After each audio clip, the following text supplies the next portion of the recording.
on va revenir sur le cas de George Soros. Il est né en 1930, il a donc 94 ans, et dans nos journaux, il nous est présenté comme un gentil philanthrope. Or, c'est un milliardaire qui a fait fortune dans la finance et qui subventionne depuis le début des années 2000 des centaines d'associations pour promouvoir sa société ouverte. Son lobby, vous le savez, s'appelle l'Open Society. Exemple avec le Nouvel Obs. Tribune, George Soros, l'Europe doit tenir tête à la Hongrie et à la Pologne. Nous étions en 2020. Souvenir, le milliardaire George Soros, en 2020, appelé à sanctionner la Pologne et la Hongrie, car en s'opposant à l'immigration, elle défiait la société ouverte, l'Open Society, valeur fondatrice de l'Union européenne. Il est alors promu par les médias comme un philanthrope. Soros est bien des choses, mais il n'est certainement pas un philanthrope. Il est le parfait exemple d'ingérence d'un milliardaire américain. Et ces journalistes ne veulent surtout pas rappeler que George Soros a fondé un lobby au sein de l'Union européenne, le CFR. George Soros au secours de l'Union européenne. Basé à Londres, le Conseil européen pour les relations internationales a vu le jour. À 77 ans, George Soros veut agiter Bruxelles en passant par Londres. Cet article a suscité quelques interrogations parmi vous.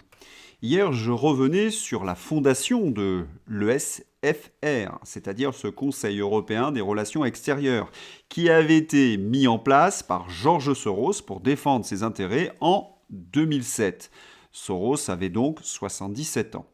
D'autres m'ont écrit que George Soros s'appelle bien George et non pas Alexander. Je pensais que la nouvelle était suffisamment connue. George Soros laisse les rênes à son fils Alexander.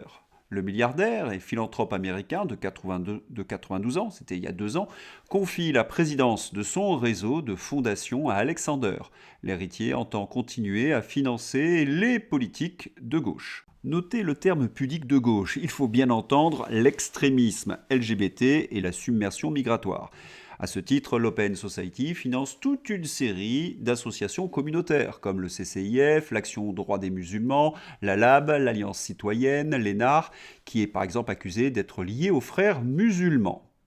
L'Open Society de George Soros finance également de nombreux médias comme Street Press, le média d'extrême gauche, Street Press, se définissant comme indépendant, reçoit des aides financières de la part de l'Open Society, la fondation de George Soros, depuis 2016.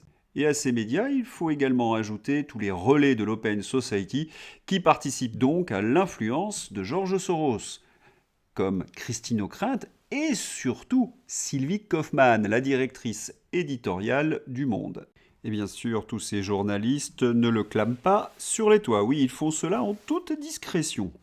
Quand on voit certaines journalistes, cruches au dernier degré, ignorantes et vulgaires, animer des émissions avec de gros moyens, on s'interroge, on gratte un peu et on trouve. Léa Salamé, oui. Eh bien, son père est au conseil d'administration de l'Open Society, fondation de George Soros. Oh, quelle coïncidence! Petit rappel avec François Asselineau. Alexander Soros a succédé à son père milliardaire à la tête de l'Open Society en 2023. Ces apôtres de la destruction des nations sont infiltrés au cœur de l'Union européenne, dans les gouvernements européens, dans la CEDH et dans les médias. Ils financent les passeurs de migrants pour submerger l'Union européenne et ce sont les ennemis acharnés de Orban et de Trump. Et ce qu'il y a d'épouvantable, c'est que tous ces ambassadeurs de Soros sont au poste de commande. L'ami du milliardaire vautour Soros est président de la Cour des comptes, Moscovici. L'ami de l'agresseur sexuel Duhamel est présidente de la commission sur les violences sexuelles faites aux enfants. Un hasard, Guigou. Moscovici, Guigou et Kouchner sont membres du conseil du think tank, le lobby de Soros, le CFR. Et si je vous dis que Danny Cohn-Bendit, oui, a fait partie de l'ECFR, le lobby de Soros, bon, vous n'êtes pas étonné. Plus de 2000 documents, donc, liés à George Soros, ont été divulgués et ont montré les efforts continus de sa fondation, l'Open Society, pour influencer les processus politiques dans l'Union européenne ainsi que dans d'autres parties du monde. Soros, c'est l'ingérence totale. Et qui Emmanuel Macron choisit comme tête de liste aux européennes en 2019 Nathalie Loiseau, qui est ministre actuellement du budget Montchalin. Mais depuis ces révélations, Nathalie Loiseau s'est envolée. Il faut dire que les preuves sont accablantes. Nathalie Loiseau en compagnie de son patron Alex Soros.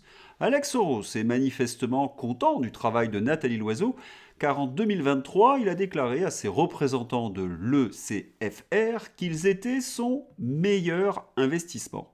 Nathalie Loiseau est donc prise en flagrant délit d'ingérence, puisqu'elle sert les intérêts de Soros, dont les valeurs sont le wokisme et la submersion migratoire. Mais devant les caméras, elle prétend être de droite et catholique. Mais quelle tartufferie!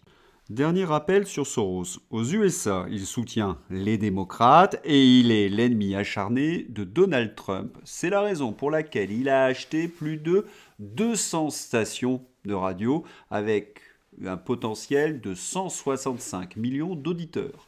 Joe Biden a accéléré cet accord avant les élections. Les démocrates prétendent qu'une oligarchie se formera dans l'Amérique de Trump. Oui, c'est ce qu'a osé affirmer Joe Biden. Joe Biden s'alarme de la fragilité de la démocratie juste avant le retour au pouvoir de Donald Trump. Une inversion accusatoire XXL.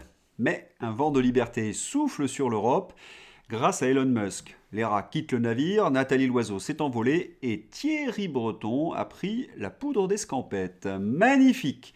La Commission européenne autorise Thierry Breton, censeur en chef, à accepter un travail chez Bank of America, malgré une règle qui demande 2 ans d'attente avant de commencer un travail de lobbying. Et après, il vient donner des leçons aux citoyens français. Il vient dire aux Français ce qu'ils ont le droit de dire ou pas.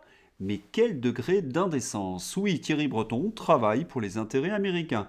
Nous ne sommes pas surpris. Pierre Jovanovic.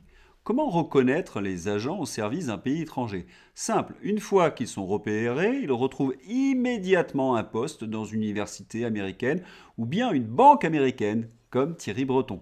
Pensez pour tous ces agents en piste au gouvernement et surtout à Sylvie Goulard.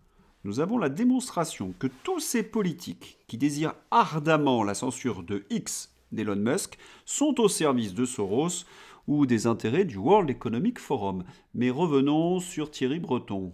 C'est pas lui qui dénonçait les ingérences étrangères alors qu'il va travailler pour une banque américaine. Ce type, Thierry Breton, aura détruit Atos, fleuron français, en s'enrichissant personnellement au passage dans des proportions gigantesques. Fait reculer la liberté d'expression de façon drastique en Europe avec son DSA pour finir dans une banque américaine. C'est un scandale de grande ampleur. Et oui, cette ingérence, cette corruption, c'est le cancer de nos nations. Nous sommes dirigés par des sans foi ni loi.